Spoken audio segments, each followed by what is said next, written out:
Dictation गति 100 शब्द प्रति मिनट स्टार्ट। महोदय, बहुत बड़ा अंश अनुभव और लोगों की कही सुनी बातों से, देखे हुए दृश्यों से और कुल तथा समाज की परंपराओं से प्राप्त होता है।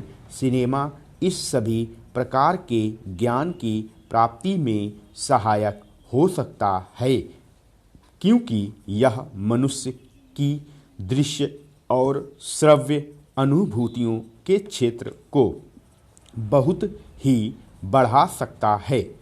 एक साधारण सी बात है जिसे सभी जानते हैं कि केवल सुनी सुनाई बातों की अपेक्षा हम पर देखे हुए दृश्यों का प्रभाव अधिक पड़ता है, और हम यदि सिनेमा द्वारा किसी चीज़ को देख लेते हैं तो उसका उतना फल तो नहीं होता जितना स्वयं आँखों द्वारा देखने से मिलता है।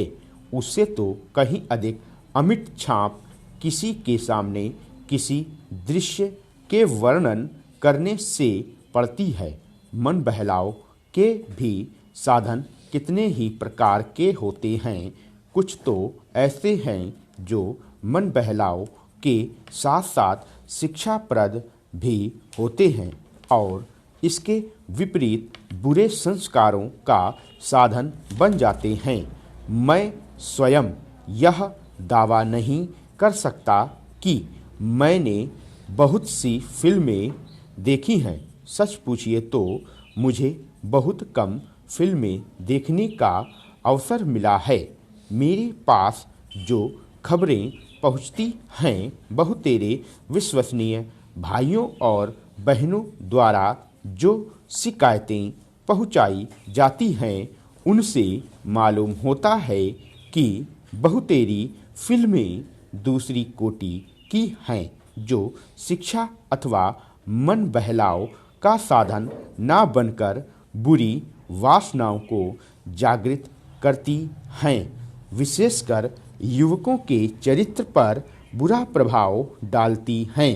हो सकता है कि इस प्रकार की फिल्में अधिक लोकप्रिय हों, उनके द्वारा अधिक पैसे कमाए जा सकते हों। कुछ लोग यह कह सकते हैं कि फिल्म निर्माताओं का काम ऐसी फिल्में को बनाना है जो लोकप्रिय हों, क्योंकि वे एक प्रकार की मांग को पूरा करती हैं। यह भी कहा जा सकता है कि फिल्मों का ध्येय मन बहलाव ही है।